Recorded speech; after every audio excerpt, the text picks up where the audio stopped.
Batang bar ya. Batang bar kemarin itu batang yang memang dirancang untuk menerima beban dalam arah sumbunya saja ya. Kan seperti itu kalau batang bar. Sekarang batang bim. Batang bim itu merupakan batang yang di samping mampu menerima beban dalam arah aksial, dia juga mampu menerima beban dalam arah lateral. Jadi bebannya bisa menerima beban aksial dan beban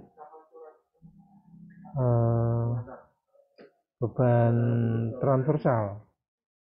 Contoh-contoh batang bim itu ya, kalau bim itu ya ini bim pipa, batang-batang seperti ini bim profil, ini bim ya. Ini aplikasinya ini juga bim batang ini ya. Kursor saya, lihat kursor saya, itu bim ya.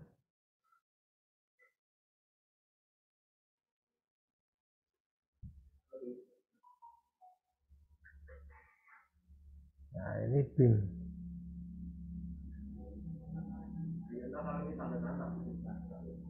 ya. Itu jadi bim itu struktur yang mampu menerima beban momen dan beban geser ya. Bim bim bim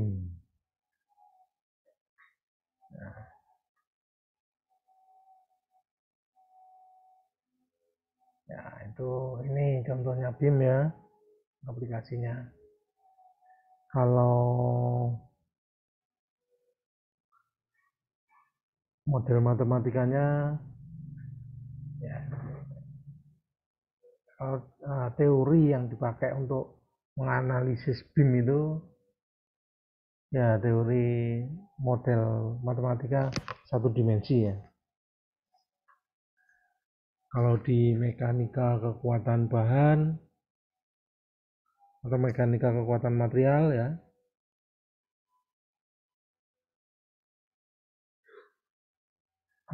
analisisnya itu analisis BIM itu dilakukan dengan teori Bernoulli-Euler atau classical BIM theory, atau dengan teori engineering BIM theory.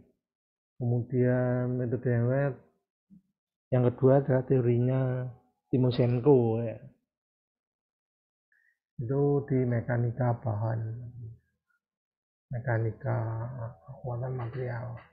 Jadi BIM itu batang struktur yang memang dirancang untuk mampu menerima beban transversal. Seperti ini. Ini adalah BIM ya. Jembatan ini BIM. Jadi dia akan mampu menerima beban bending ya, itu BIM. Secara umum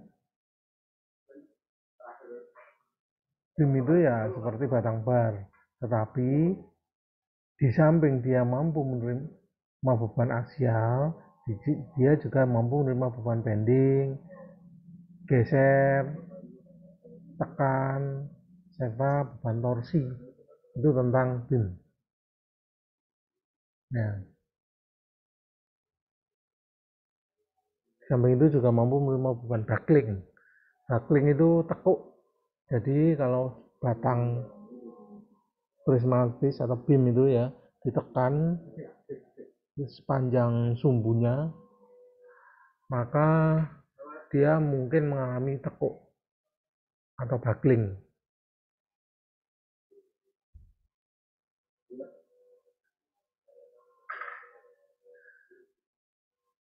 Nah, istilah-istilahnya yang ada yang namanya BIM kolom, yaitu BIM yang mengalami pembebanan bending dan axial force, BIM kolom.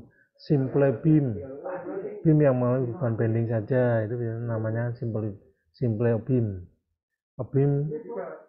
Beam itu mungkin penampangnya tidak konstan, ya.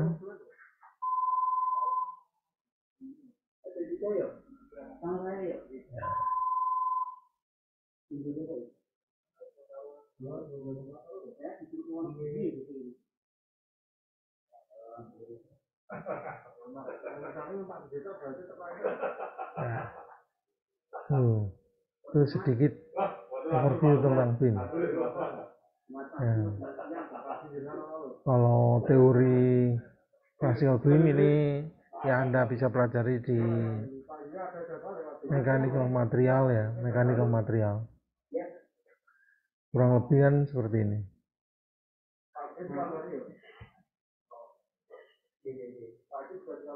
Ini hanya review aja, sekedar mengingatkan, ya. Bebannya bisa beban merata seperti ini batang beam.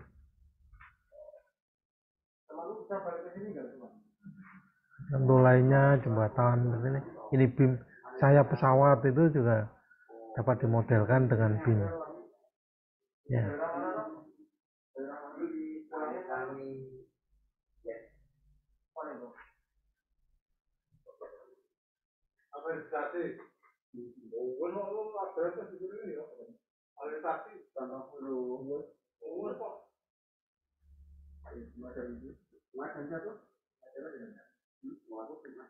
Sedangkan kalau di dalam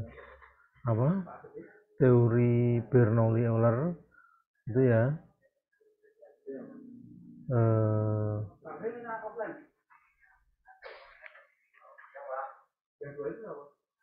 internal dalam itu, ya,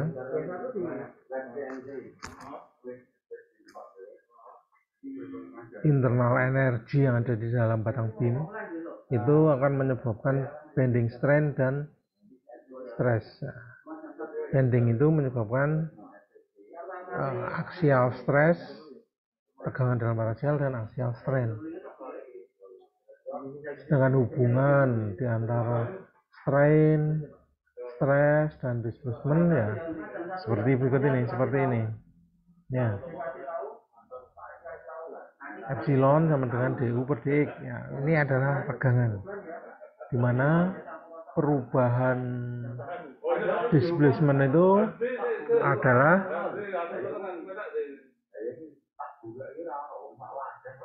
ini minus y d kuadrat v itu displacement dalam arah lateral, dx kuadrat turunan kedua dari displacement dalam arah sumbu y, ya.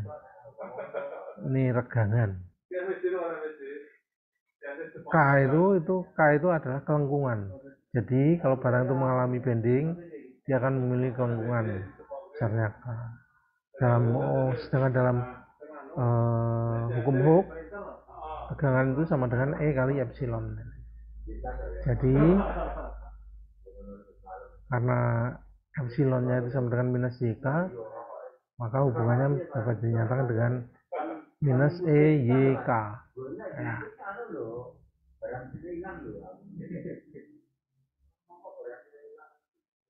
Dan besar momennya kurang lebih minus Y sigma dx E kali Y nya adalah ini, ya, EIK. Momen itu sama dengan EI kali K. K itu adalah kelengkungan bila batang tersebut menerima beban merata seperti ini, dia akan memiliki sebuah kelengkungan.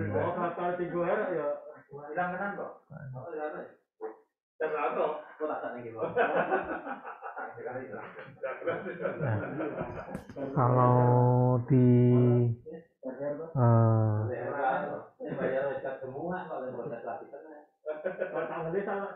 ya pada kajian BIM ya, pada kajian mechanics of material,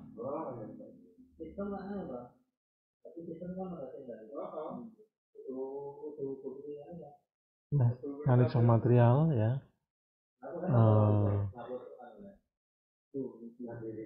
Batang BIM itu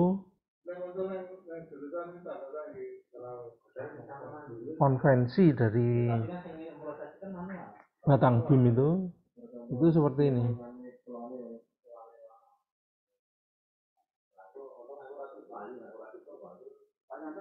Konvensinya seperti ini.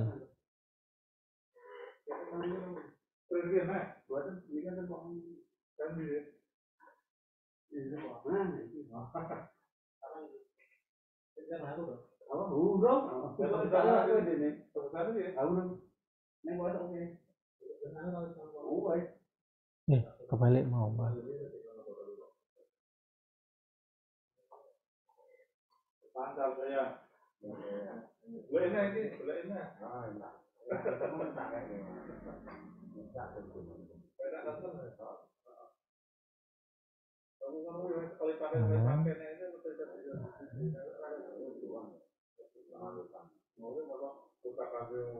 Ya. Konvensinya nilai positif dari momennya ini. Itu simbolkan sini pada mekanik material. Dan perlu diingat kalau pada metode elemen hingga konvensi batang BIM itu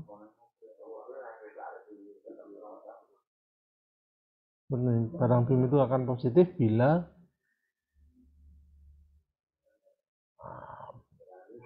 momennya seperti ini kebalikannya. Batang BIM itu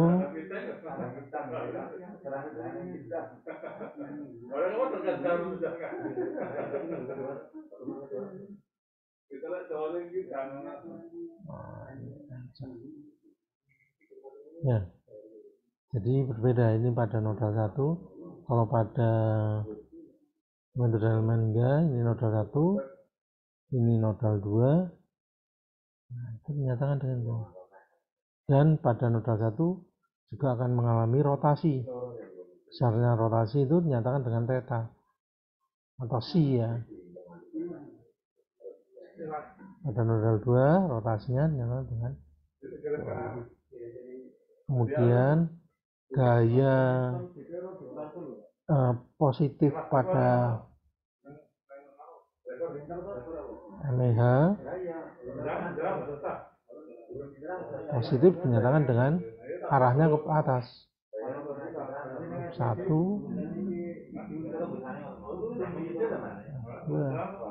Sedangkan pada mekanika bahan gaya geser positif itu seperti ini ya, tanahnya saling berlawanan. Ini simbol ini harus dipegang betul. Ada beda antara analisis dalam mekanika kekuatan bahan dengan mempergunakan metode elemen hingga. Ya, kalau pada metode elemen hingga seperti ini.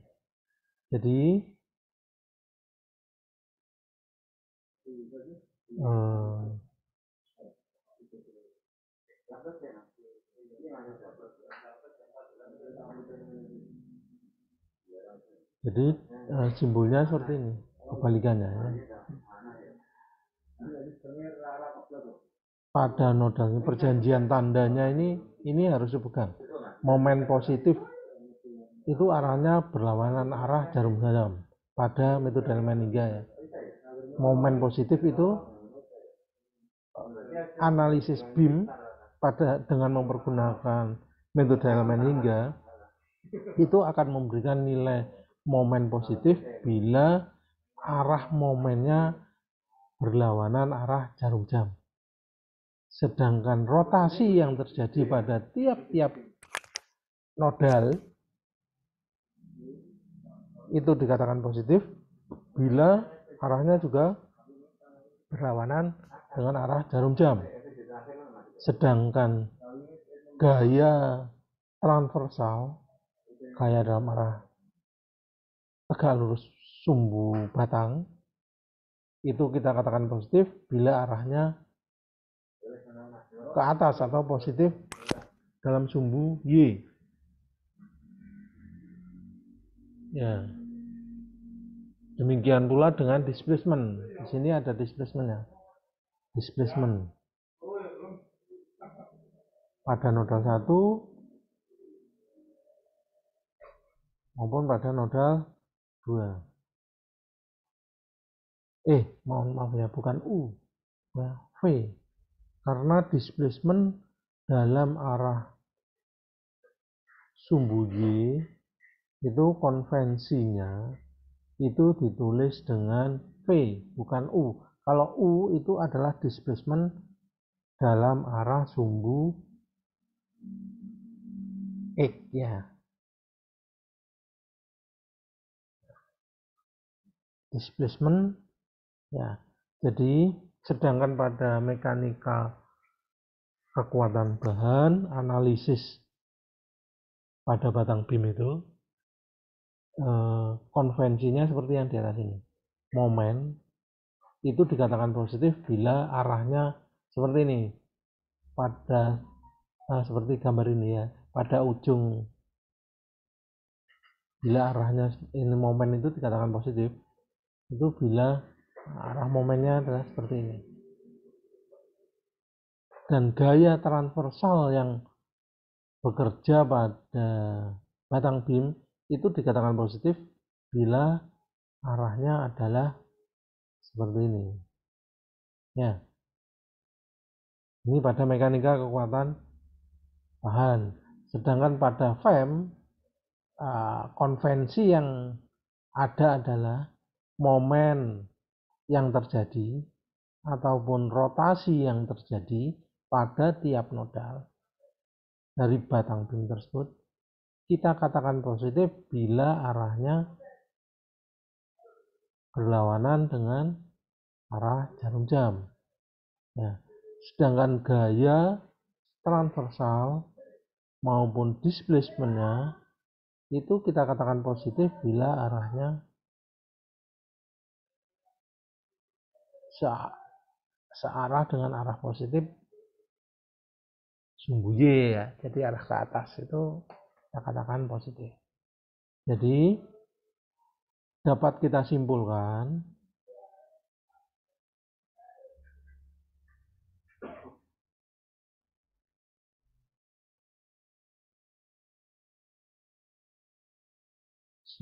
ya, pada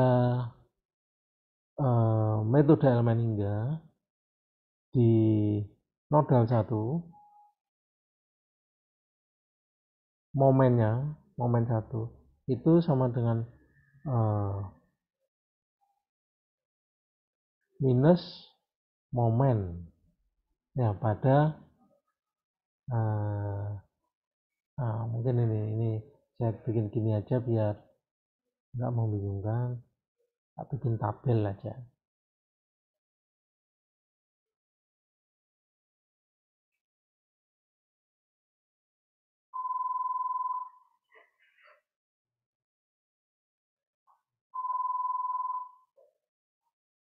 Ya. Pada metode elemen hingga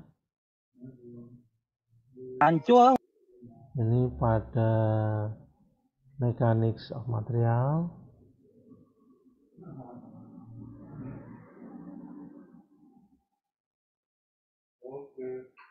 momen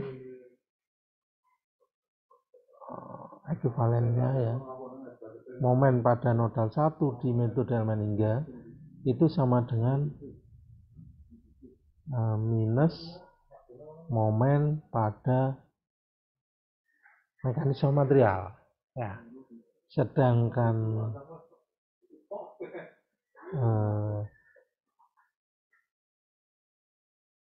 momen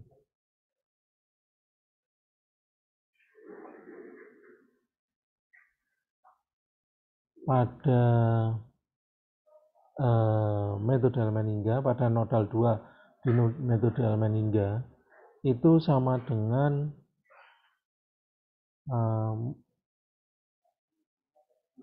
momen di batang ini. Ya. Ini kan arahnya berlawanan arah jarum jam kan pada nodal 2 ini. Pada nodal 2 ini, nah, ini nilainya positif. Ya. Harus diingat itu. Kemudian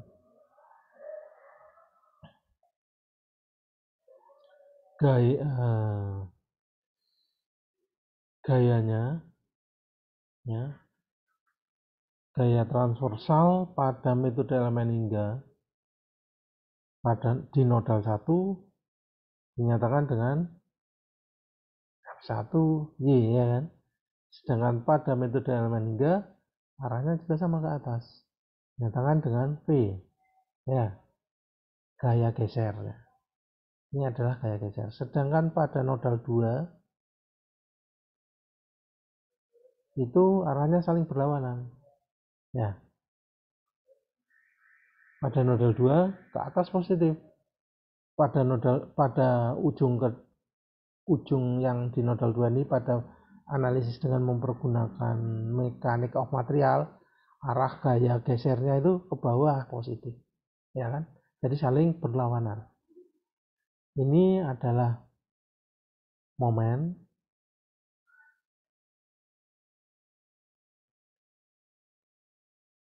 dan ini adalah shear force.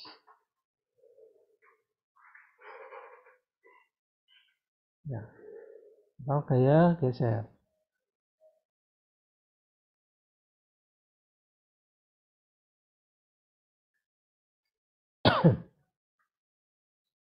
Momen yang terjadi. Ya. Ini konvensi ini harus Anda pahami dan dipegang terus sepanjang perkuliahan ini. Sepanjang kita membahas tentang beam dan frame, konvensi ini harus dipegang. Ya. Ini adalah basic untuk penurunan persamaan elemen pada batang beam. Persamaan elemen maupun matrik kekakuan dari batang beam. Ya. Jadi kalau Anda nggak paham ini, nanti Anda pasti akan bingung, kok bisa hasilnya seperti itu ya. Itu karena dasarnya ini. Konvensinya tanda ini harus diperhatikan pada mekanik of material, analisis batang beam pada mekanik of material, dengan analisis beam pada metode elemen hingga itu berbeda. Ya, seperti ini.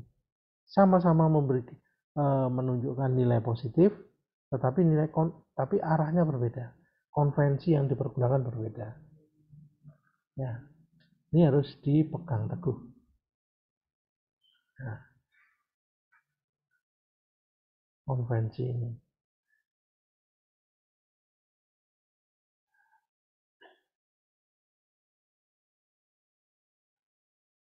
Gitu ya, harus dipegang teguh gitu sepanjang perkuliahan ini. Kalau tidak, Anda mesti akan bingung.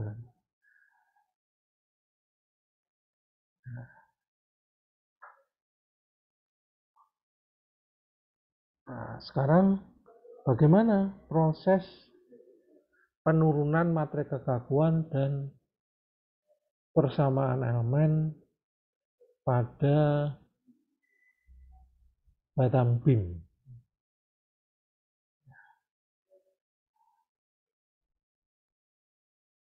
Penurunan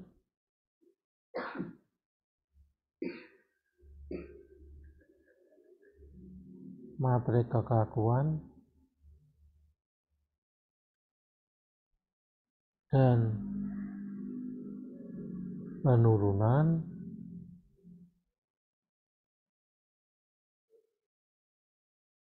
persamaan elemen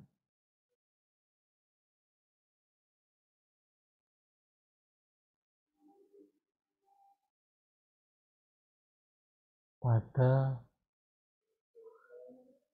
batang BIM.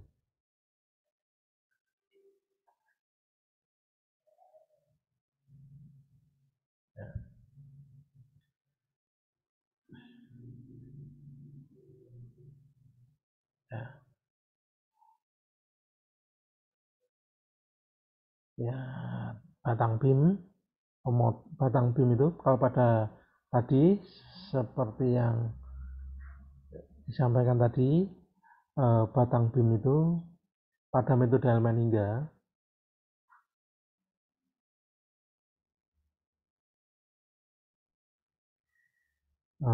batang BIM itu kan seperti ini, modelnya kan seperti ini. Ini ada kopinya ya.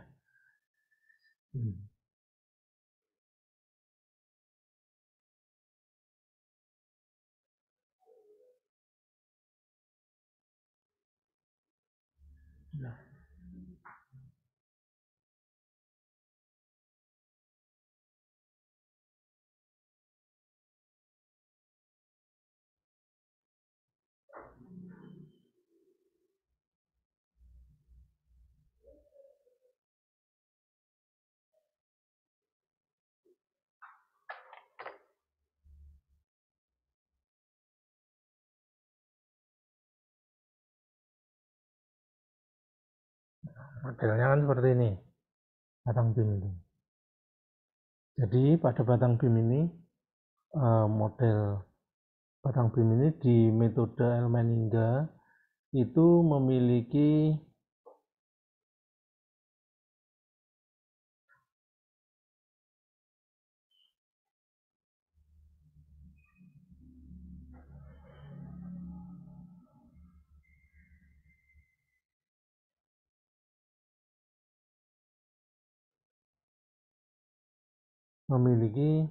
berapa?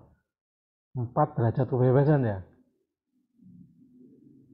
Memiliki 4 derajat degree of freedom, 4 derajat kebebasan ya. Ada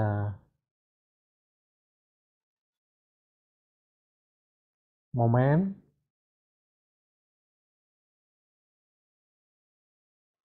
dan apa? 4 derajat kebebasan yaitu ada momen dan shear force ya.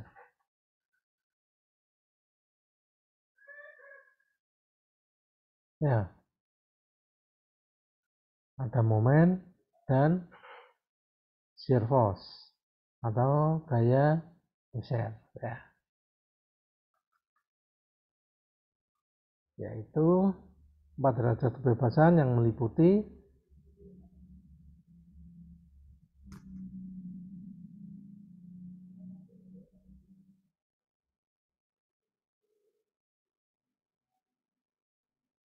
momen pada nodal 1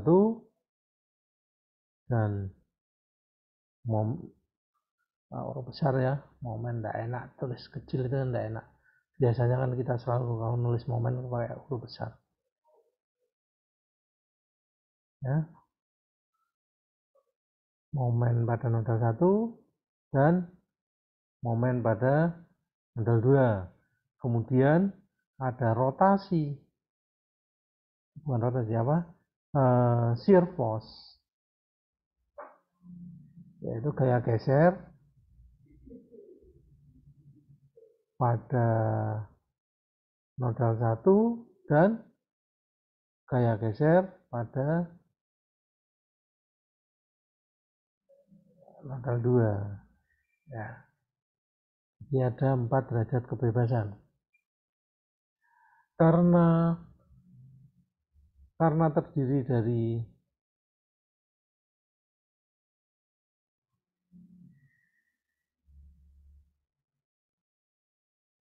ini dari 4 derajat kebebasan,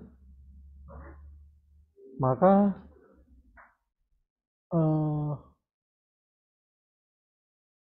prediksi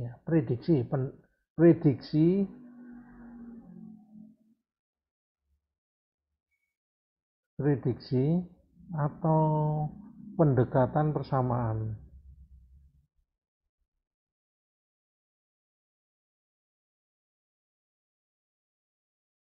polinomial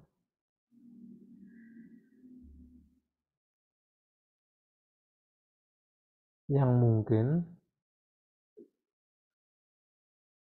untuk elemen ini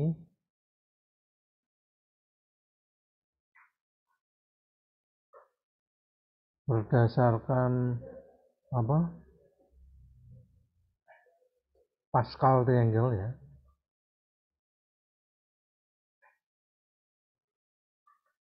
Triangle pada pertemuan pertama dulu ya.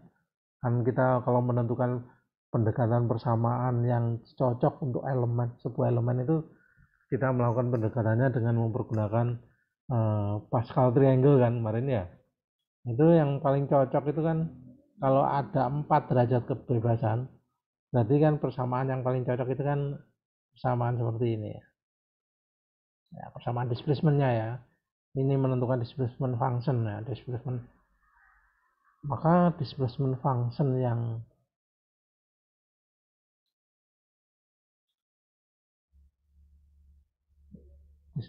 Pascal triangle ini, maka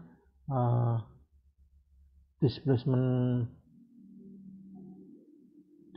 function-nya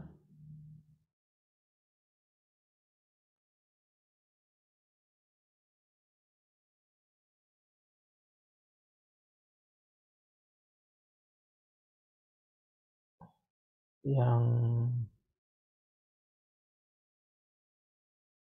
dapat didekati adalah ini kan ya,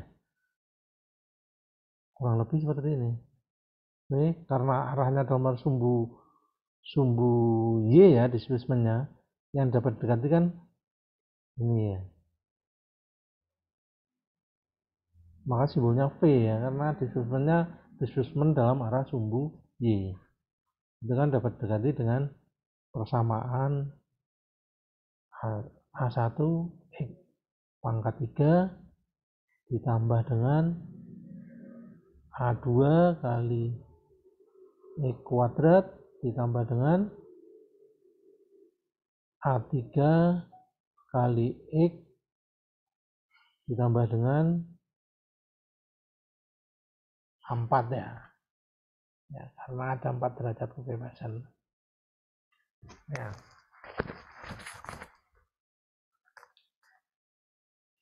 Seperti itu.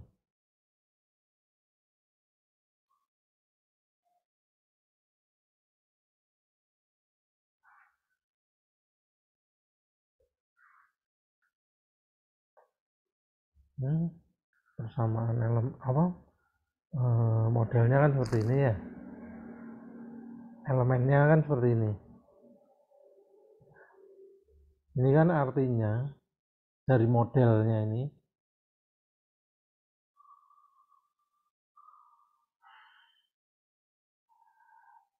di titik ini, di garis ini, sumbu ini kan X pada nodal 1 itu kan X-nya nilainya sama dengan 0.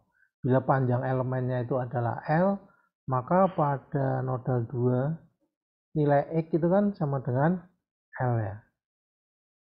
Ya kan?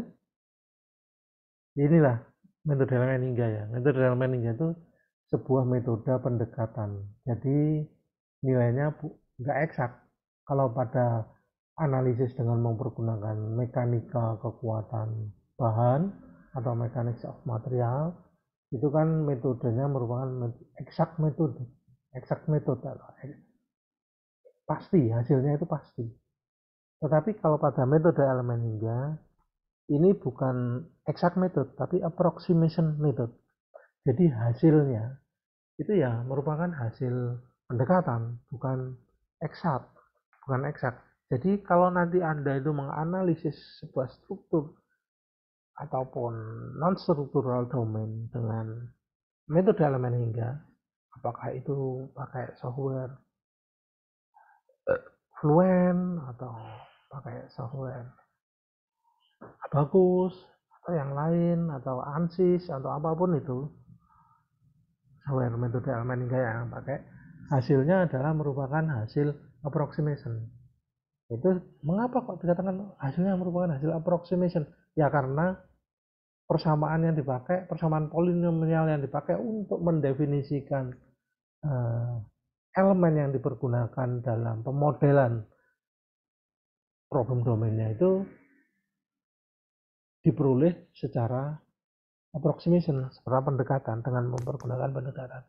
Jadi hasilnya bukan hasil yang eksak. Jadi Anda tidak boleh percaya begitu saja hasil perhitungan sebuah software. Jadi hasilnya harus divalidasi. Tidak boleh kita langsung ngomong, sudah kuat itu, software sudah ngomong bahwa hasilnya adalah menunjukkan kuat, tidak rusak. Nah, itu kita tidak boleh. Ya, dalam melakukan analisis dengan mengutip elemen juga kita tidak boleh saklek seperti itu. Ya, kita harus memvalidasi hasil perhitungan dengan software tersebut. Karena mengapa kok seperti ya itu? Karena proses pemilihan persamaan yang dipergunakan untuk memodelkan elemen yang dipakai itu dilakukan secara approximation. Ya, itu sebabnya. Jadi hasilnya juga hanya berubah sebuah pendekatan, approximation, bukan exact solution. Itu harus Anda pahami. Inilah tentunya Anda belajar teori metode elemen hingga. Tidak hanya sekedar mengoperasikan softwarenya. Anda pinter softwarenya, tapi kalau nggak tahu teorinya, Anda akan menginterpretasikan hasil dari software tersebut secara salah. Besar kemungkinan salah. Dan itu membahayakan. Mengapa saya katakan membahayakan? Coba Anda perhatikan. Anda merancang jembatan. Ya. Kemudian Anda analisis dengan SAP, katakanlah. SAP 2000. Ya. Pakai metode elemen hingga. Itu kan metode elemen hingga, SAP 2000. Anda itu gaya yang pada kolom-kolomnya itu wah, bagus semua. Hijau. Warnanya hijau. Wah, aman. Dia nggak memiliki deformasi. Anda bangun jembatannya sesuai dengan hasil simulasi Anda dengan software tersebut. Kemudian setelah jadi jembatan, test drive kan, mobil-mobil dengan beban tertentu itu yang masih di bawah kemampuan maksimum jembatan tersebut untuk menahan bebannya, kalau berdasarkan hasil simulasi adalah aman, jembatan tidak akan rusak. Tetapi waktu test drive, loh jembatannya kok ambrol. Pernah kejadian kan itu? Di mana itu? Jembatan apa itu ya di Jakarta itu? Apa flyovernya itu? Apa namanya? Runtuh kan? Ada yang runtuh, ada yang bergelombang. Nah, kasus nyata itu. Itu kenapa? Ya itu karena salah memprediksi. Karena mereka nggak yang kesalahan dalam dalam penggunaan softwarenya. Terlalu percaya itu bisa berakibat seperti itu.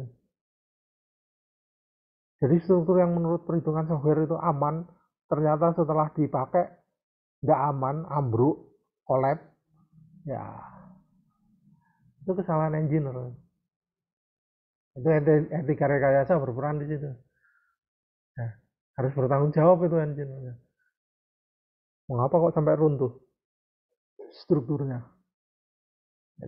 Itu perlunya Anda belajar teorinya, tidak hanya belajar bagaimana mengoperasikan software. Mengoperasikan software itu mudah, sangat mudah. Interaktif, software-software yang sekarang ada di pasaran itu interaktif. Anda belajar 1 minggu aja udah bisa. Ya kan? Tapi apakah Anda paham akan hasil dari perhitungan dengan mempergunakan software tersebut? Nah, itu yang jadi persoalan. Ya, itu persoalan penting, persoalan besar. Karena apa? Kalau Anda nggak paham teorinya, nggak tahu bagaimana metodenya, metode perhitungan dengan mempergunakan software tersebut ya, bisa berbahaya.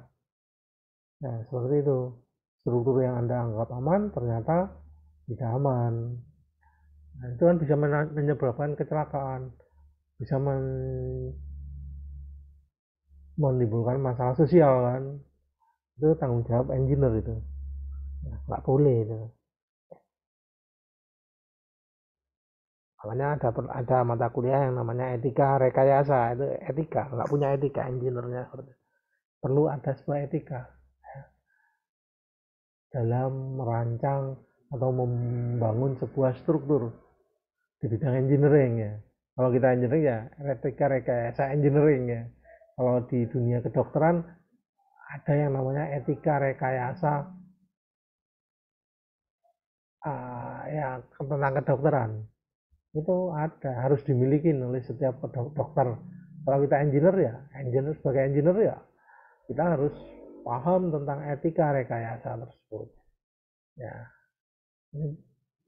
jadi apa yang kita rancang, apa yang kita bangun itu tidak mencelakai orang lain. Intinya itu seperti itu. Tidak akan menyebabkan eh, apa kerugian pada orang lain. Tuh ya. Itulah kenapa saya kok hanya mengajarkan teorinya lebih tentang metode jadi saya mengajarkan teori bukan mengajarin software pada Anda. Kenapa? Ya itu agar Anda paham pemakaian dari software tersebut. Tidak hanya sekedar bisa mengoperasikan software. Ya, paham sehingga hasil kerja Anda nanti bisa dipertanggungjawabkan. Dunia akhirat itu. Sebagai muslim saya katakan dulu dunia akhirat. Tapi kalau sebagai engineer ya di dunia pun harus dipertanggungjawabkan. Ya, tuh sekarang kembali ke topik kita ini. Jadi pada nodal 1 itu posisinya adalah X sama dengan 0. Ini merupakan sistem koordinat ya.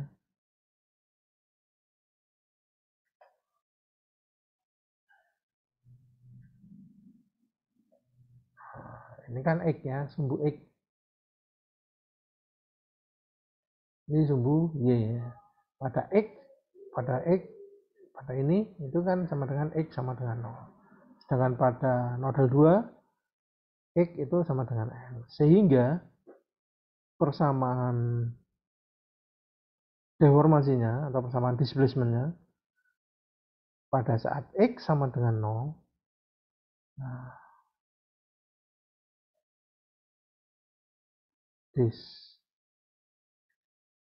displacement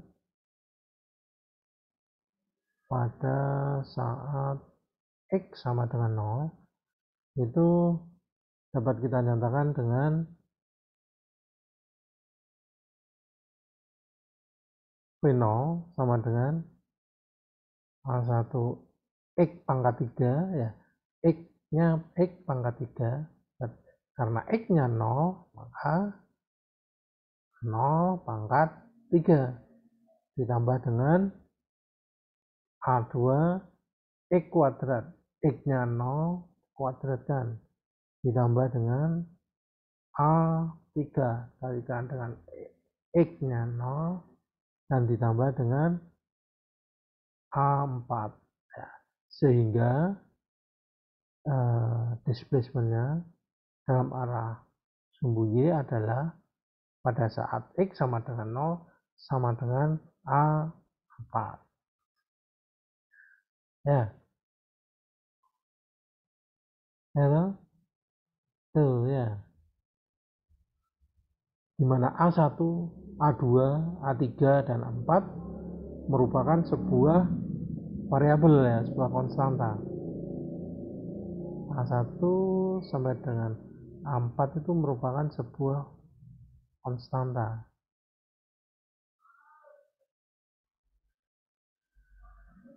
Konstanta ya. Kemudian Di mekanika kekuatan bahan kita tahu bahwa rotasi pada mekanika kekuatan bahan ya, pada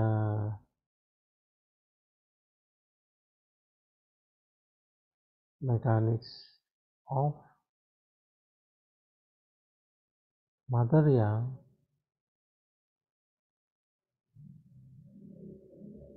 rotasi itu kan definisinya adalah apa? Rotasi itu kan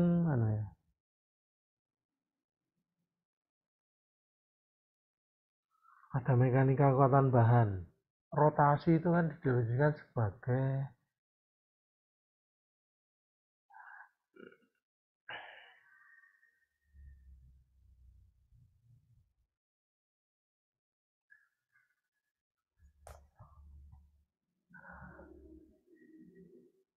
dV per dx ya.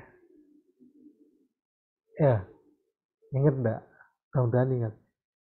Itu pada teori Bernoulli equilibrium. Euler-Bernoulli. Ya.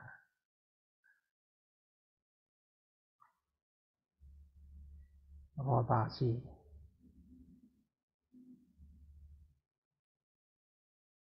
Nah, ini ya. Jadi, bila batang beam ini menerima beban terdistribusi merata, arahnya ke bawah, maka pada ujung-ujung batangnya akan mengalami rotasi. Besarnya rotasi itu dinyatakan dengan ini dV per dx ini. Ya. Rotasinya terhadap sumbu Z. Sumbu Z itu menembus bidang kertas ini. Rotasinya itu ini review pada mekanika kekuatan bahan ya. Pelajaran mechanics of material. Nah, sumbu Z-nya itu di sini tegak lurus. Ini kan X, Y, nah Z itu tegak lurus bidang kertas, bidang gambar kita. Jadi dia akan memiliki rotasi. Besar rotasi itu didefinisikan dengan terhadap sumbu Z ya, dV per dx. Ini adalah besarnya rotasi. Ya. Sehingga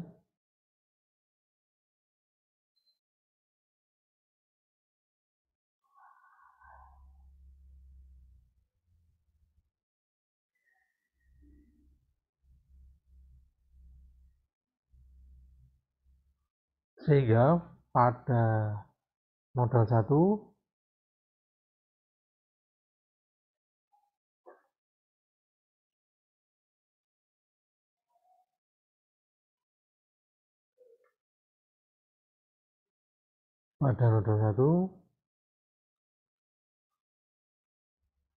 karena persamaannya adalah V X sama dengan A1 X pangkat 3 ditambah dengan A2 X kuadrat ditambah dengan A3 X tambah dengan A4, maka dV per dx itu akan sama dengan 3A1 X kuadrat ditambah dengan 2A2 X ditambah dengan A3, ya kan? Karena nilai X sama dengan 0, maka dV per dx itu kan sama dengan theta ya, rotasinya ya sama dengan theta, maka 3 kali A1 0 pangkat 2 ditambah dengan 2A2 kalikan 0 tambah dengan A3 ya, sehingga rotasi pada X sama dengan 0 ya. Ini adalah rotasi pada X sama dengan 0.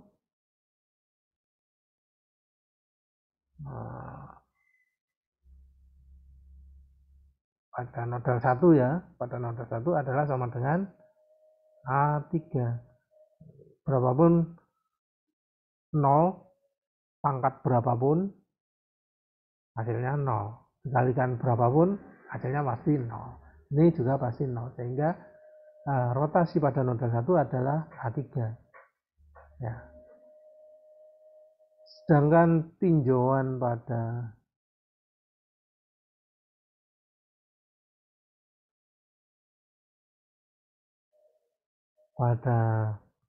nodal 2 yaitu saat X sama dengan L kan ya, saat X sama dengan L,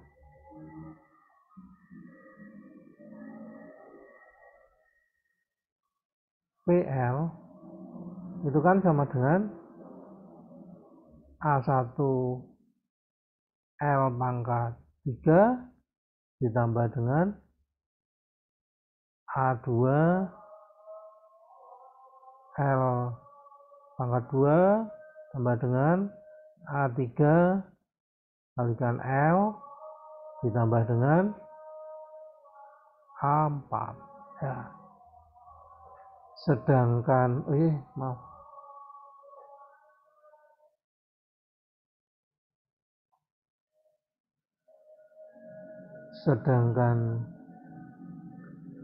rotasi yang terjadi dV per dx pada saat X sama dengan L itu kan sama dengan apa? 3A1 kali L kuadrat ditambah dengan 2A2 kali L ditambah dengan A3 ya. Ini kan sama dengan rotasi pada nodal 2 ya. Ya loh. Nah,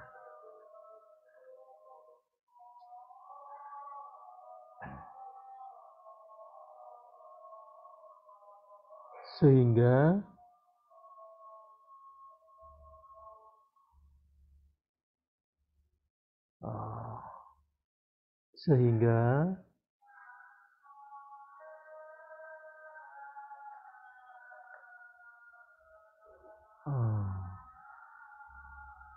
theta 2 itu kan sama dengan 3A1 L kuadrat ditambah dengan 2A2 L plus A3 tadi kan sama dengan theta 1 ya. Ya toh? Nah, maka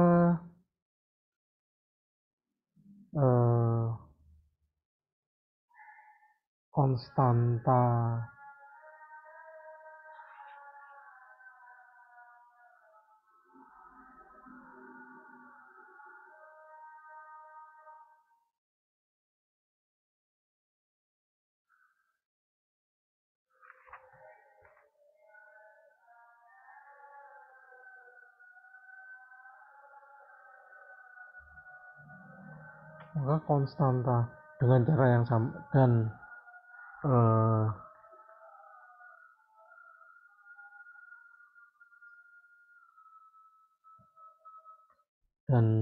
dengan cara yang sama untuk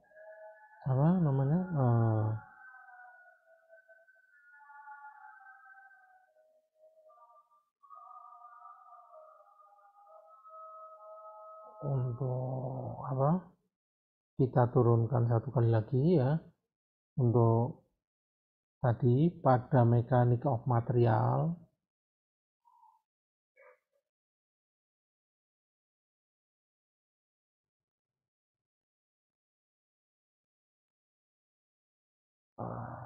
turunan kedua dari displacement itu kan merupakan sebuah kelengkungan ya. Jadi kalau ini kita turunkan lagi saat X sama dengan 0, turunan keduanya atau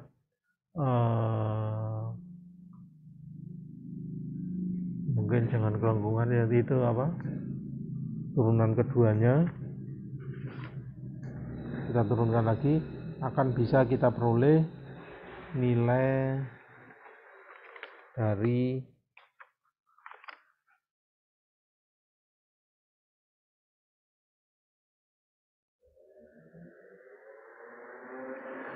A1 dan A2.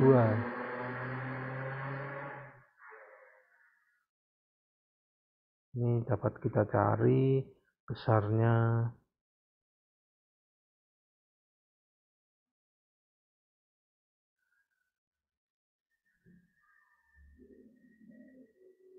Jadi kalau kita turunkan lagi,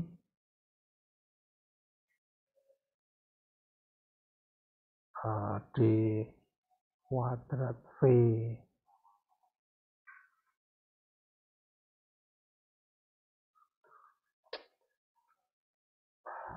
dan ya masalah di ini ya, kalau kita turunkan lagi D kuadrat V per D kuadrat akan kita peroleh 6 A1 plus 2 A2 ya, dan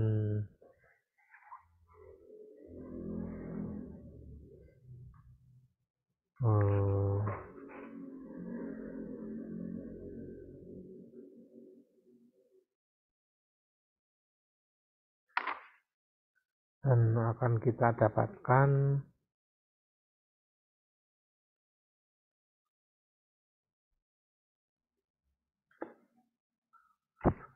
itu adalah sama apa, dalam mekanika bahan tadi kita tahu bahwa turunan kedua dari displacementnya itu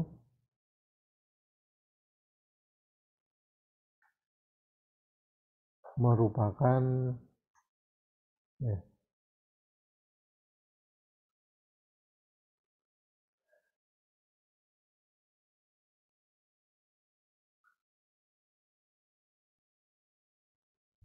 kelengkungan dari batang tersebut ya, kelengkungan elemen B.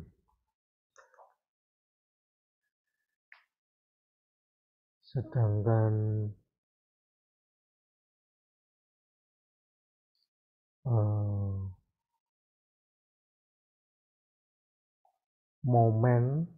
momen dari beam dalam mekanika kekuatan bahan itu kan sama dengan EI kali kelengkungannya. Kelengkungannya ini EI itu I itu adalah inersia, momen inersianya, momen inersia dari batang beam tersebut. Ya, dari sini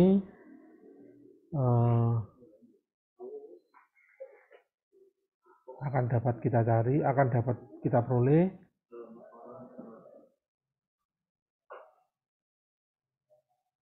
nilai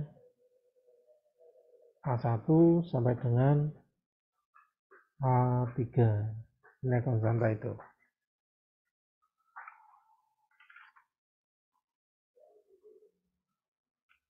Sehingga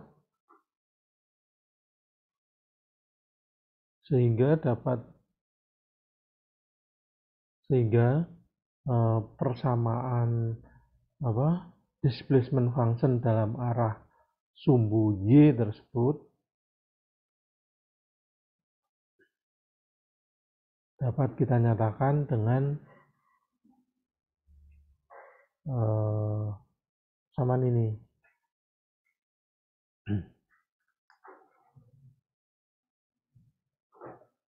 Sama dengan matriks shape function-nya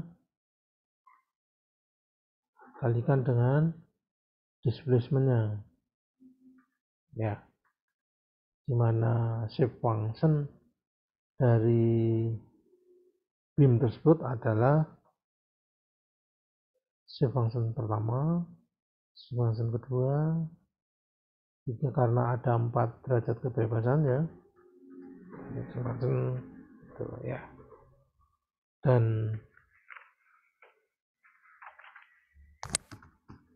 N1 itu nilainya sama dengan, kalau ini kita uraikan ya, nanti akan ketemu sama dengan 1/L pangkat 3 kalikan dengan 2X pangkat 3 minus 3X kuadrat L plus L kuadrat. Sedangkan N2 itu sama dengan 1/L pangkat 3 kalikan dengan X pangkat 3L minus 2X kuadrat L kuadrat ditambah dengan XL pangkat 3. XL pangkat 3. Sedangkan shape function yang ketiga sama dengan 1/L pangkat 3 minus 2X pangkat 3 ditambah 3X kuadrat kali L. Sedangkan N4 itu adalah sama dengan 1/L pangkat 3 kalikan dengan X pangkat 3L dikurangi X kuadrat L kuadrat. Ya. Dan persamaannya bila kita substitusikan ke persamaan awalnya tadi, yaitu V X itu sama dengan apa?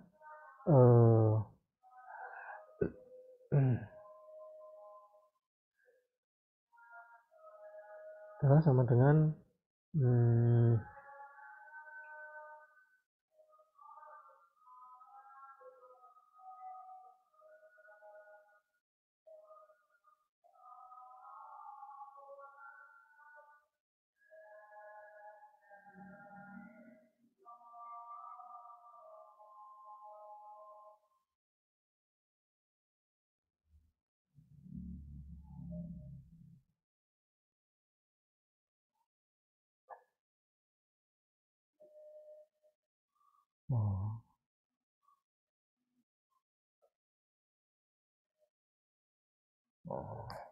dan nilai adalah sama dengan seperti ini, dengan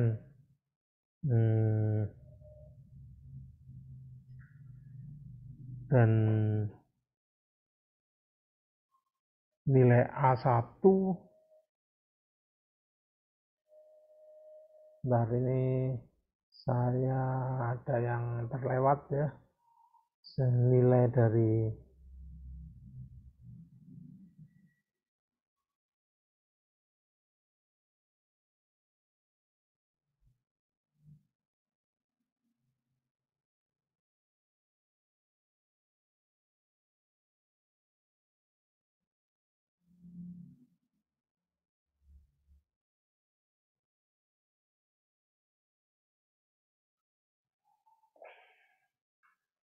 nilai dari A1 sama 3 itu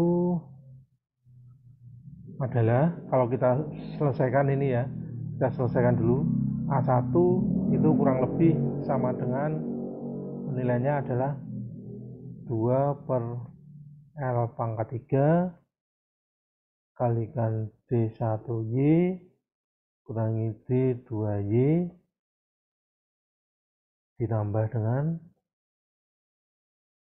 1/L kuadrat kali theta 1 plus theta 2 ya. Kemudian A2 itu kalau persamaan-persamaan ini kita saling kita substitusikan, akan kita peroleh 3 per L kuadrat dikalikan dengan D1Y min D2Y dikurangi dengan 1 per L kali 2 theta 1 plus theta 2. Sedangkan A3 akan ketemu sama dengan theta 1. Sedangkan A4 sama dengan D1Y. Sehingga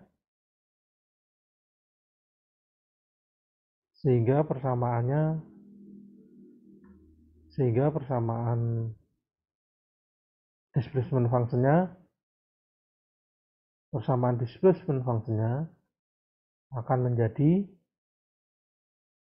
ini, persamaan ini. Nah,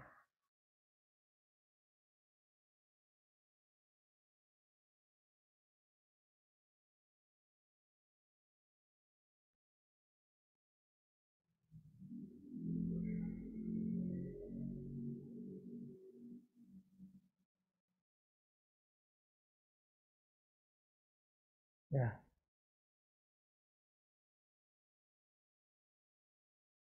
ini persamaan ini.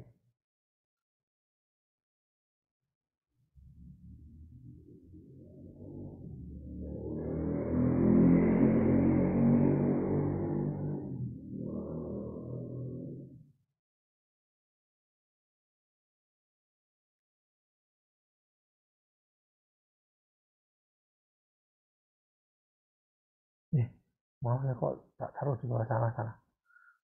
Ini persamaannya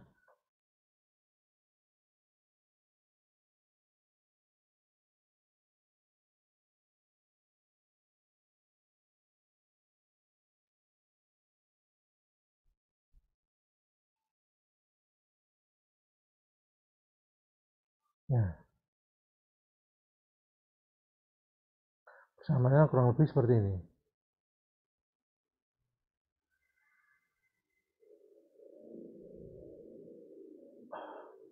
Ya, kalau dalam bentuk shift function ya kita tulis seperti ini, hingga N1 itu nilainya adalah ini. Ya, persamaan umum dari displacementnya menjadi persamaan ini, dan dalam bentuk matrik dalam bentuk ini dapat kita tulis seperti ini, dengan harga N1 sama dengan ini, dan harga matrik D displacementnya adalah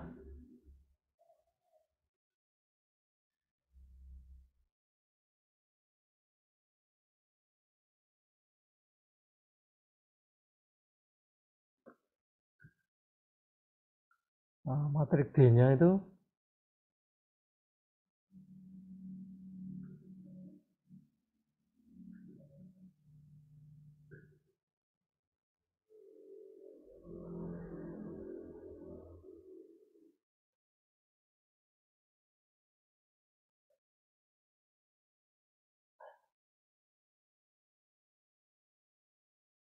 D1Y, yaitu displacement dalam roda 1, kemudian rotasi 1, D2Y, rotasinya rotasi 2. Ini adalah persamaan displacementnya. Atau dapat pula karena D1Y itu kan displacement dalam arah sumbu Y, dapat pula kita tulis sebagai V1, atau dapat pula kita tulis ini ya, V1 theta 1 V2 theta 2, seperti itu adalah persamaan elemen untuk batang beam ya. Kemudian Ini kan persamaan elemennya pada batang BIM. Kemudian hubungan, ya, kalau kita perhatikan,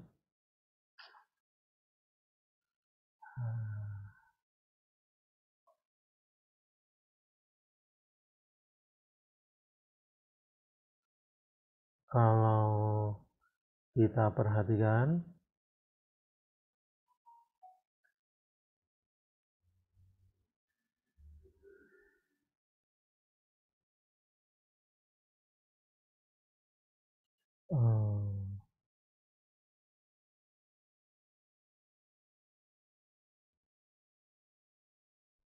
kalau kita perhatikan ya,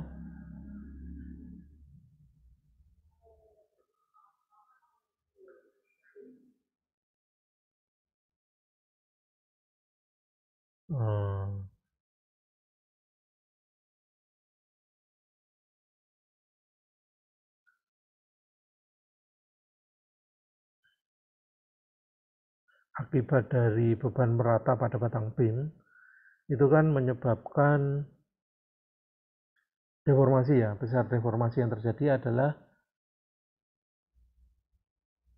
V itu sama dengan ini kan ya, persamaan ini. Ini adalah deformasinya, atau dalam bentuk matrik dinyatakan dengan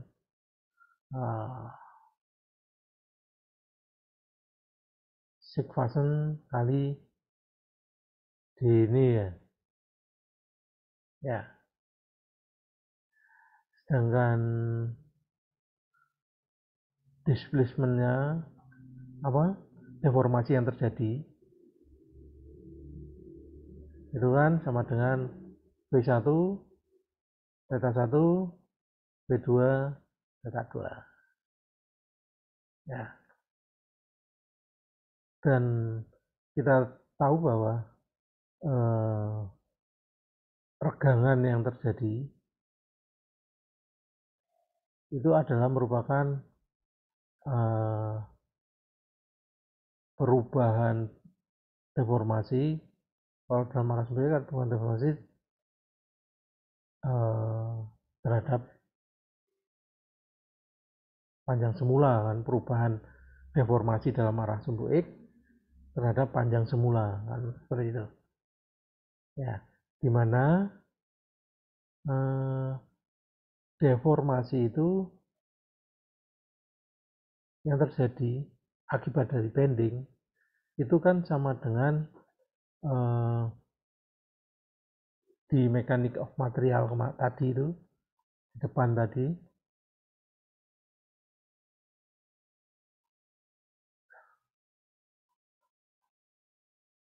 itu kan sama dengan ini, sama dengan minus Y kali dengan K ya, atau sama dengan minus Y dV kuadrat per dE kuadrat ya. Jadi deformasinya merupakan turunan kedua dari deformasinya, ini persamaan deformasinya.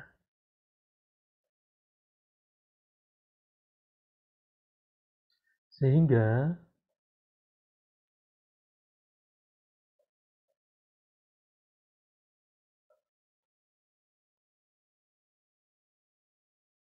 ini kan ya, sehingga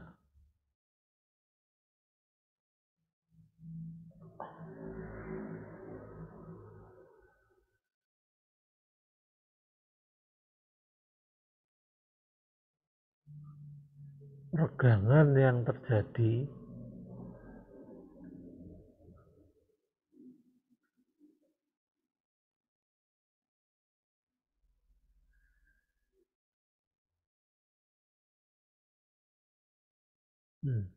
yang salah, regangan yang terjadi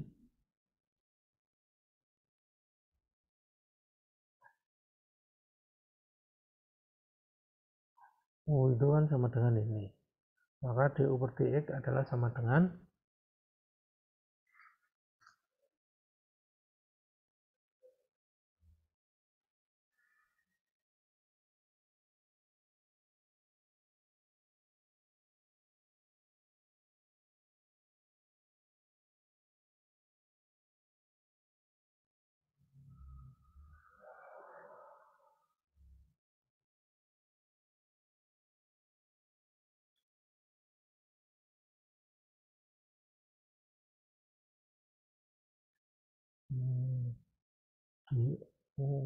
dy minus y dv kuadrat. Ini salah ini. Nah, coba kita lihat lagi pada mekanik of material di depan tadi. Pada analisis dengan mempergunakan mekanik of material itu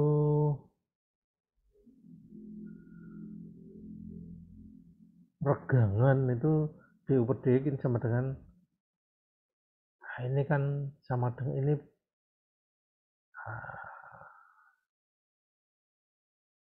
nah ini kan salah, ini du per dx ya, du per dx itu sama dengan minus YK, sama dengan minus Y, ini kan sama dengan ini ya, sehingga regangannya adalah sama dengan minus Y dv kuadrat per dx kuadrat, dan tegangan yang hubungan antara berdasarkan hukum Hooke, tegangan yang terjadi itu kan dihubungkan dengan persamaan ini ya, sehingga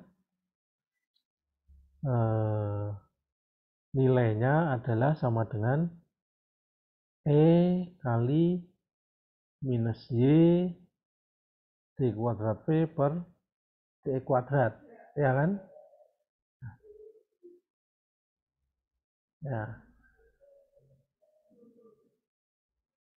dimana ini merupakan kelengkungan dari batang beam yang mengalami beban terdistribusi merata,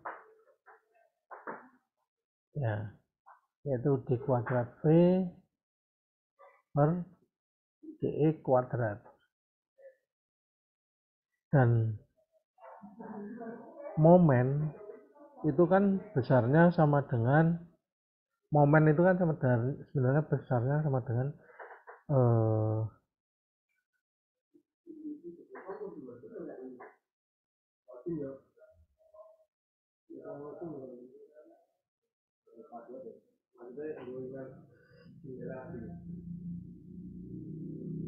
minus Y sigma kali dx ya, ini kan ini dx sigma dx, ini kan berarti sama dengan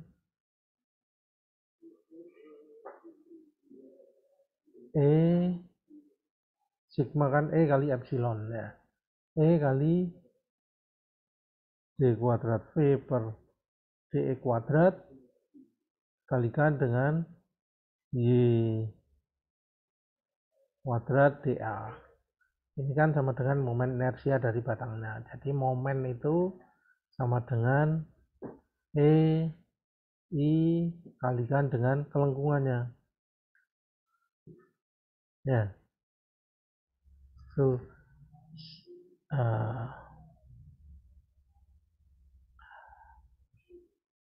maka hubungan antara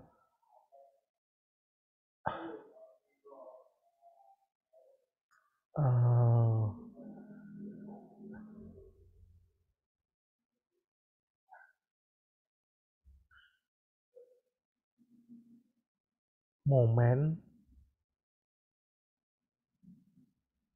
dengan shear force itu dapat kita tulis sebagai EI kalikan dengan K ini ya, dv kuadrat per dE kuadrat ya.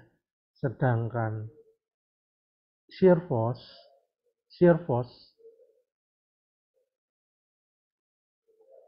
atau V itu kan sama dengan, V itu dalam mekanika kekuatan bahan kan sama dengan dm per dx ya.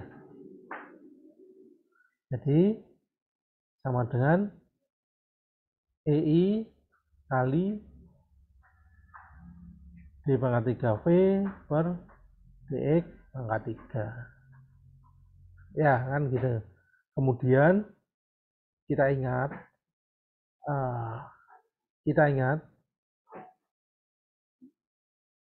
kita ingat konvensi di antara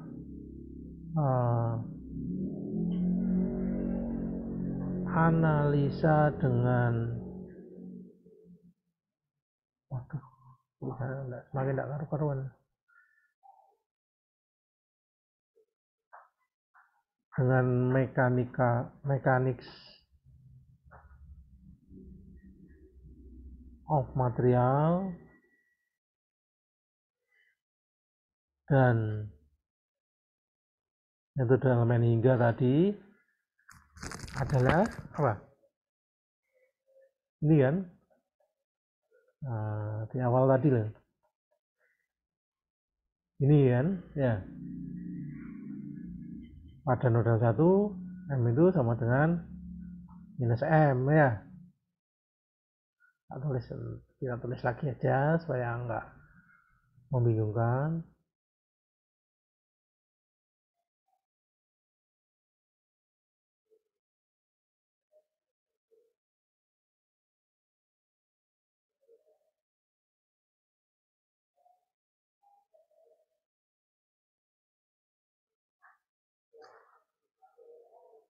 Ya.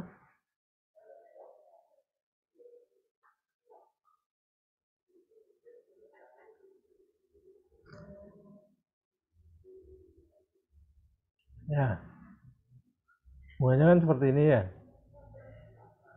M1 sama dengan M minus M pada nodal 1.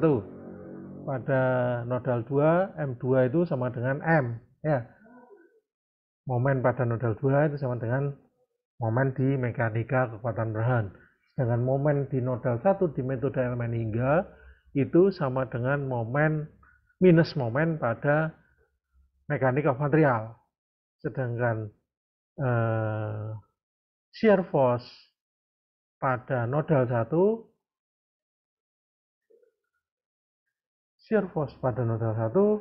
itu sama dengan shear force pada mekanika kekuatan bahan. Kemudian shear force pada nodal 2 itu sama dengan minus dari mekanika kekuatan bahan. Sehingga dapat kita simpulkan shear force pada metode elemen hingga itu sama dengan shear force pada mekanika kekuatan bahan. Nilainya adalah V itu tadi tahu adalah EI kali dV EI, ini kan sama dengan EI kalikan dengan ya pangkat 3 ya. Jadi kalau persamaan ini kita turunkan 3 kali, persamaan ini kita turunkan 3 kali, akan kita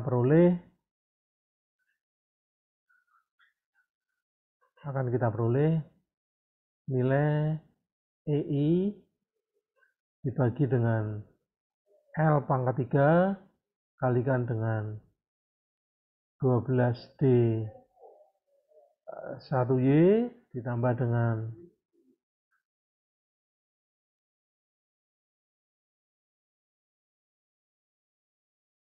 ditambah dengan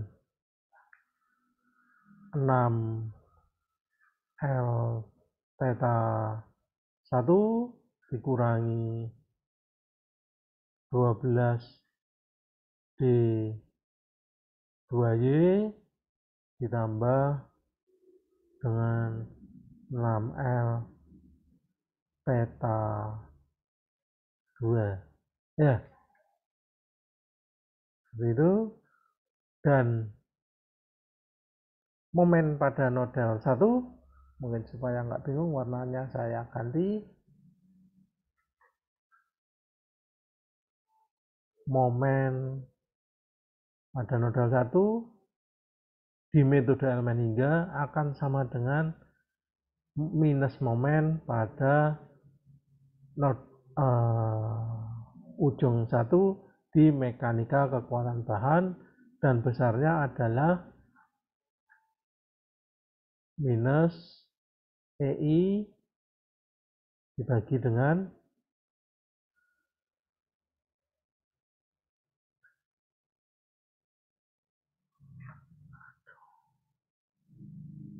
EI dikalikan dengan D kuadrat V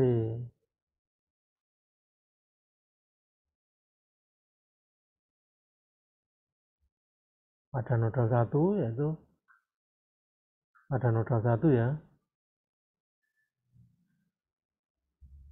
pada nodal 1 berarti V0 ya, nodal 1 ya, ini tadi yang atas ini juga pada nodal 1, jadi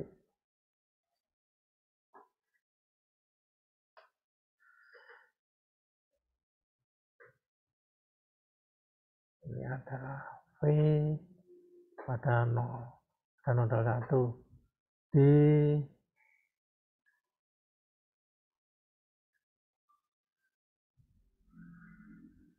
dx kuadrat sama dengan EI akan ketemu sama dengan ini minus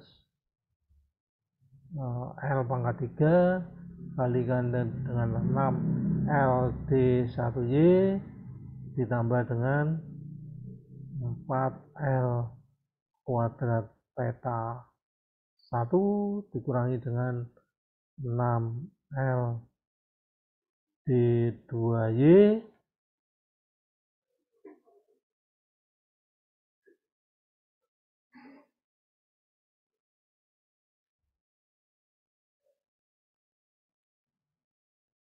ditambah dengan 2L kuadrat theta 2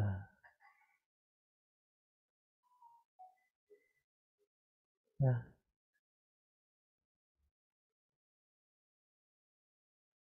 Ya.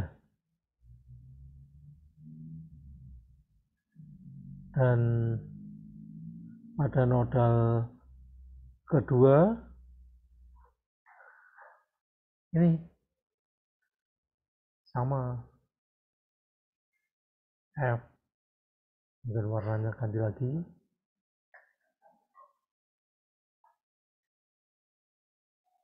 F2Y itu sama dengan minus P sama dengan minus EI di pangkat 3 P pada nodal 2 dibagi dengan D pangkat 3 X pangkat 3 sama dengan minus akan ketemu sama dengan EI per L pangkat 3 kalikan dengan minus 12 D1Y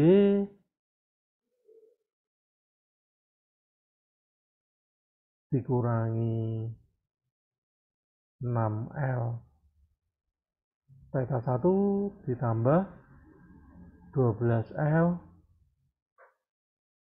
12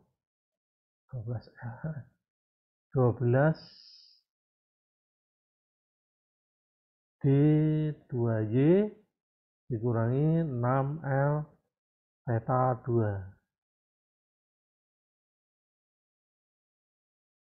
ya. Demikian pula dengan momennya.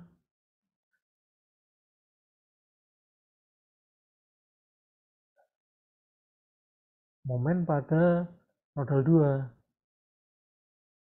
2 itu sama dengan momen pada mekanika kekuatan bahan. Nilainya EI kalikan dengan D kuadrat V pada nodal 2 D kuadrat sama dengan EI per L pangkat 3 kalikan 6L D1Y ditambah dengan 4 L kuadrat theta 1 min 6L D2Y ditambah 4L kuadrat theta 2.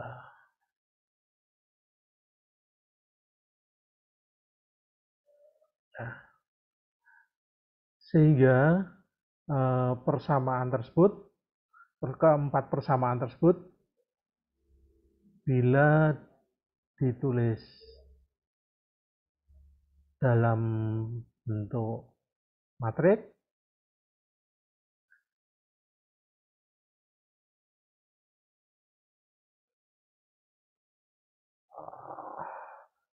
untuk persamaan elemen untuk umumnya kan seperti ini, F sama dengan K kalikan dengan U ya, atau displacement-nya, sehingga persamaan tersebut elemen beam tersebut dapat kita tulis F1 dalam arah sumbu Y momen 1 F2 dalam sumbu E momen pada nodal 2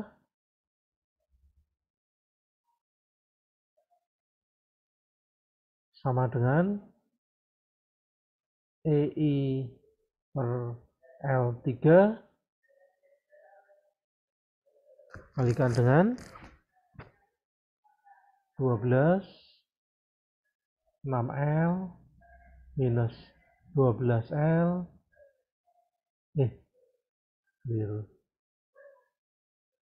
minus 12 dan 6L. Kemudian ini adalah 6L, ini adalah 4L kuadrat minus 6L 2L kuadrat. Ini adalah minus 12 minus 6L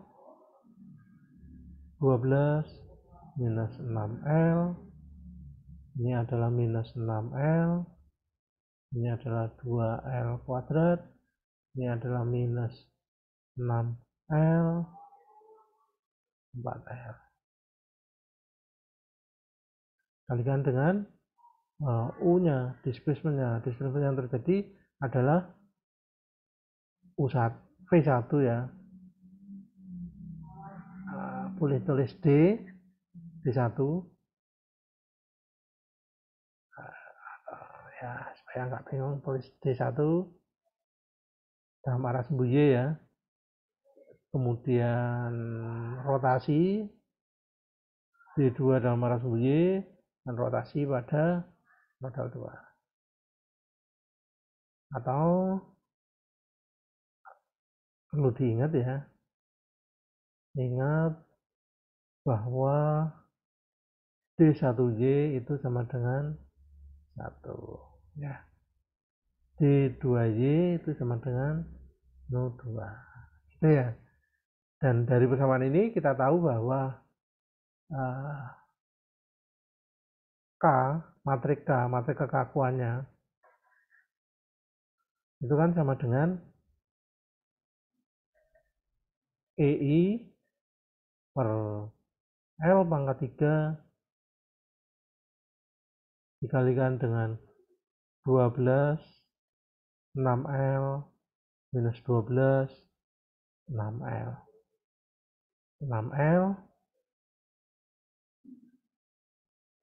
4L kuadrat minus 6L 2L kuadrat. Ini sama dengan minus 12 minus 6L 12 minus 6L minus 6L 2L kuadrat minus 6L dan 4L, dimana L itu adalah panjang dari barang tersebut ya, begitu ya. Jadi penurunan persamaan elemennya adalah seperti ini, persamaan elemen beam itu seperti ini, dan materi kekakuan elemen BIM adalah seperti ini. Kemudian untuk memberikan pemahaman yang lebih baik, tentunya butuh contoh soal ya. Nah, ini contoh soalnya. Ya, ini contoh soalnya. Ya, atau yang sederhana ini ini contoh soal. Kenapa kok bikin dua ya? Bentar. Oh, enggak, ini masih belum contoh soalnya. Ini kan baru persamaan elemen ya. Persamaan elemennya. Sedangkan kalau seandainya ya, kalau seandainya ini persamaan elemen, apakah tak kasih contoh ya? Kalau ada contoh mungkin lebih baik.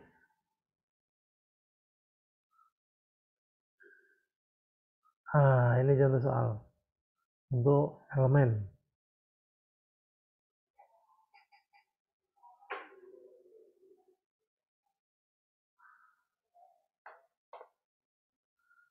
Contoh soal ya, kita kasih contoh soal supaya bisa dipahami dengan jelas. Contoh soal dulu. Soal ya, bila diketahui sebuah BIM ya,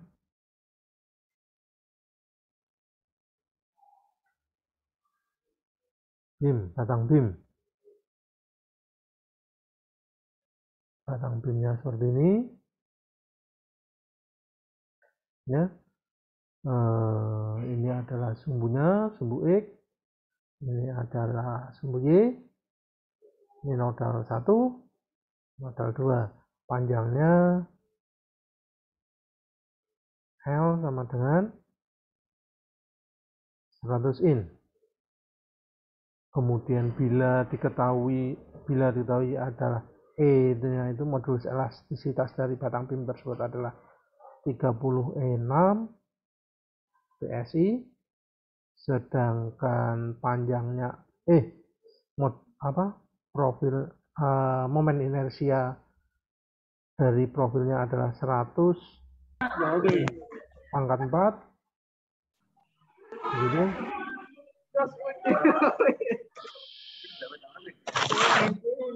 Matane ya ya,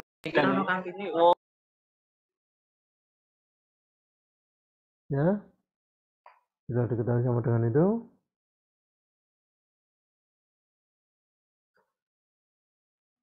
Maka ditanyakan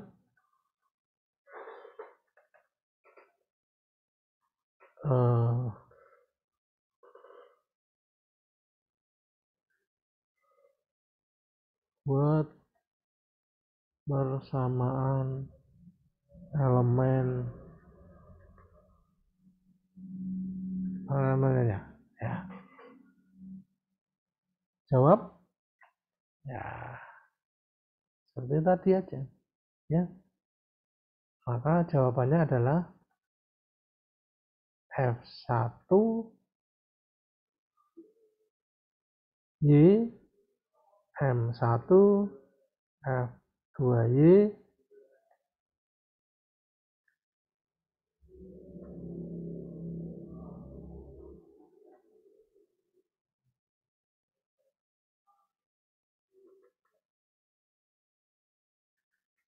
dua ya.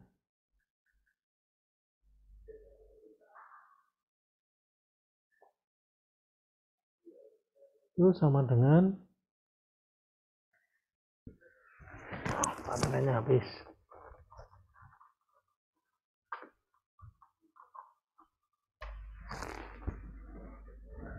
Sama dengan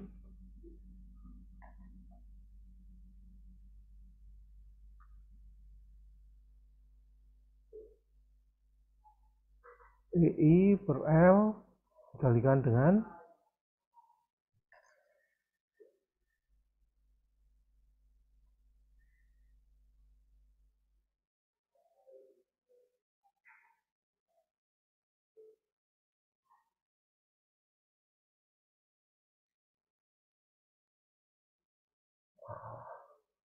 apa tadi, 12L ya, 12, 6L minus 12, 6L. Kemudian ini adalah 6L, 4L kuadrat minus 6L, 2L kuadrat. Ini adalah minus 12 minus 6L, 12 minus 6L, ini adalah minus 6L, 2L kuadrat minus 6L, 4L kuadrat. Kalikan dengan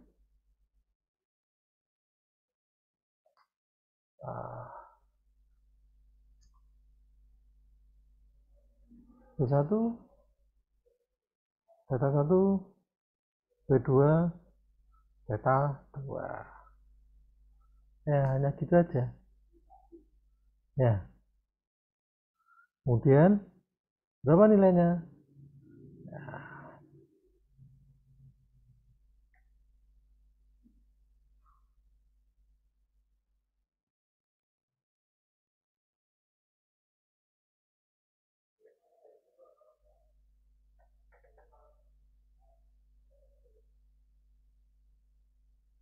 Nah, nilainya ya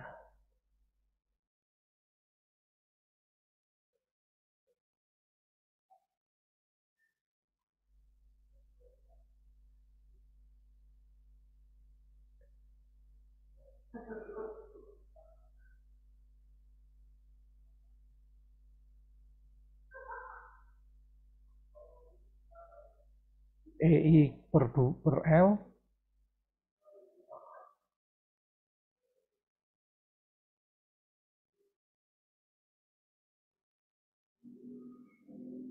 ini kan sama dengan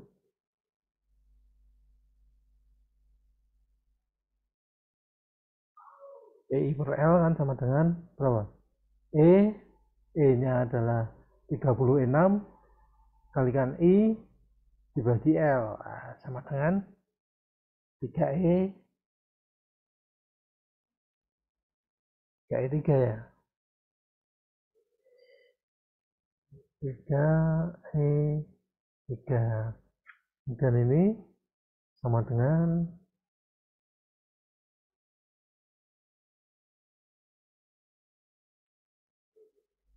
6 kali L, L-nya 600 ya.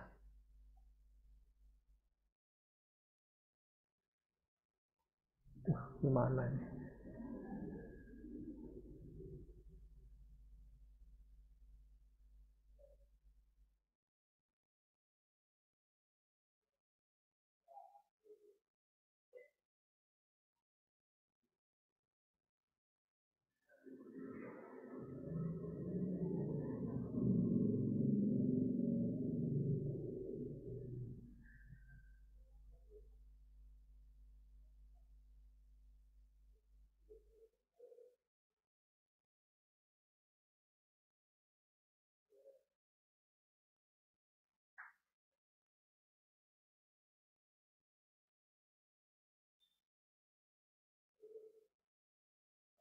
Ya, ini adalah 12, ini adalah 600 minus 12, ini 600.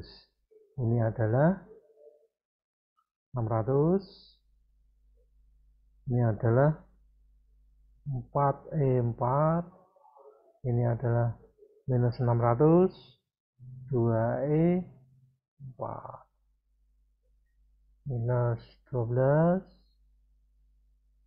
minus 600, ini 12, ini minus 600, ini ketemunya minus 600, ini ketemunya 2E4, ini ketemunya minus 600, 4E4 ya. Nah, ini persamaan batang BIM tersebut. Dan ini dinamakan dengan yang ini merupakan matrik kekakuan elemen BIM tersebut.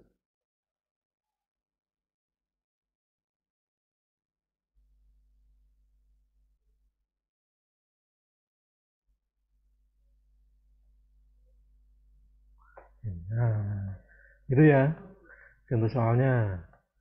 Sekarang bagaimana bila BIM-nya itu tidak satu? BIM-nya itu ada dua. Seperti ini. Nah, seperti ini, seperti kasus ini. BIM-nya ada elemen satu, ada BIM satu, ada BIM dua.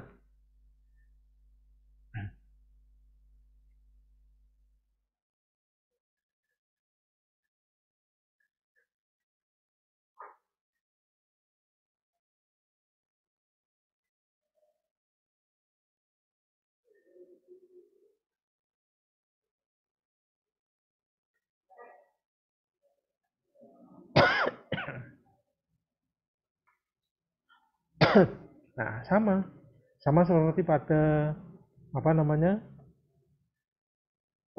batang bar kemarin, ya. Bila strukturnya seperti ini adalah BIM pertama, ini BIM kedua, panjangnya adalah L, batang satu dan batang dua panjangnya sama, maka cara penyelesaiannya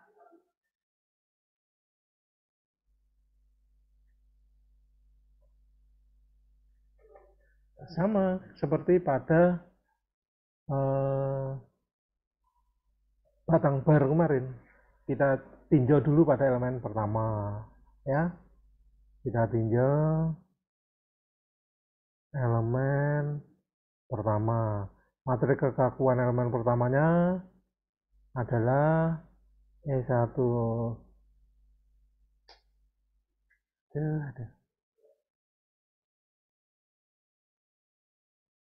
E1 I1 dibagi dengan L1, ini adalah L1 ya, ini L2 gitu. Sama. Ya, dikalikan dengan apa? 12 kali 6L1 minus 12 kali 6L1, kemudian 6L1, 4L1 kuadrat minus 6L1, 2L1 kuadrat minus 12 minus 6L 12 minus 6L1 L1 ya ini. Kemudian ini adalah 6L1, 2L1 kuadrat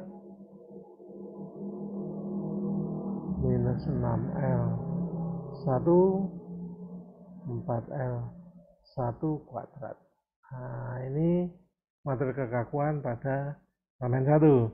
Sedangkan materi kekakuan pada elemen kedua, kita tinjau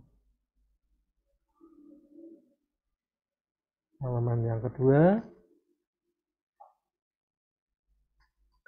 Materi kekakuan pada elemen materi kekakuan pada elemen 2 itu sama dengan E2 I2 per L2 dikalikan dengan sama 12 6L2 minus 12 6L2 6L2 4L2 kuadrat minus 6L2 2L2 kuadrat, dan ini adalah minus 12 minus 6L1 12 minus 6L2 ya, ini L2 ya, 6L2 2L2 kuadrat minus 6L2 4L2 kuadrat. Ya. Kemudian karena ini dua elemen yang jadi satu, maka persamaan elemennya, persamaan globalnya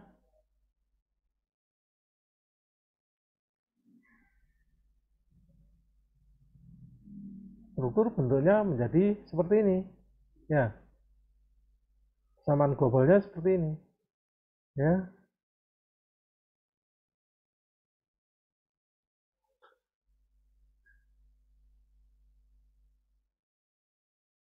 Ya. Ini adalah persamaan globalnya. Ya. Kemudian berdasarkan boundary condition kita tahu theta 1 karena tumpuannya jepit sama dengan 0. Kemudian P1 displacement pada 1 juga sama dengan 0 karena jepit. Kemudian pada nodal 3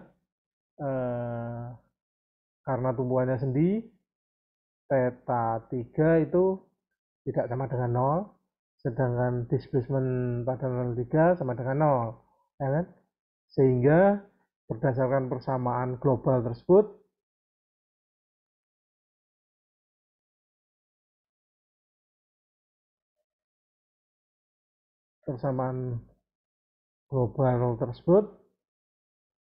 dapat disederhanakan menjadi persamaan ini.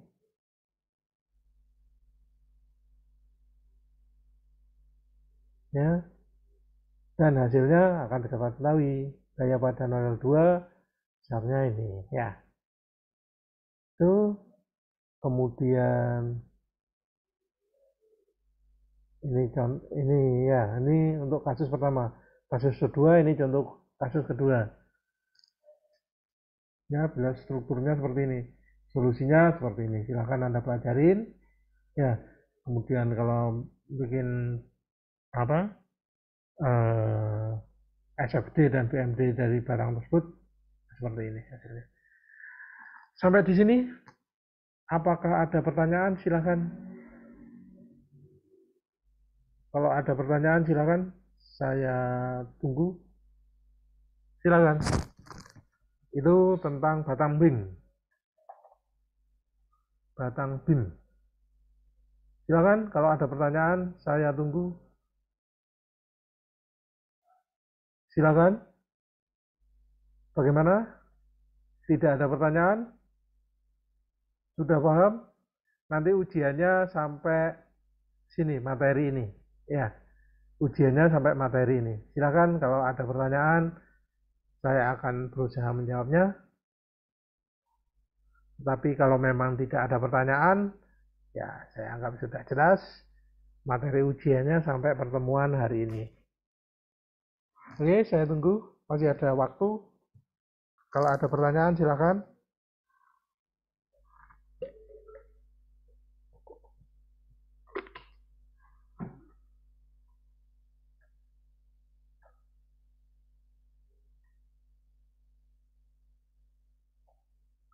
Oke, kalau memang tidak ada pertanyaan, perkuliahan hari ini saya akhiri.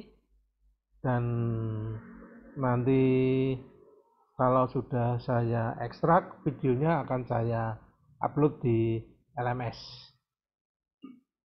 Linknya akan saya upload di LMS. Terima kasih. Wassalamualaikum warahmatullahi wabarakatuh. Waalaikumsalam warahmatullahi wabarakatuh, Pak.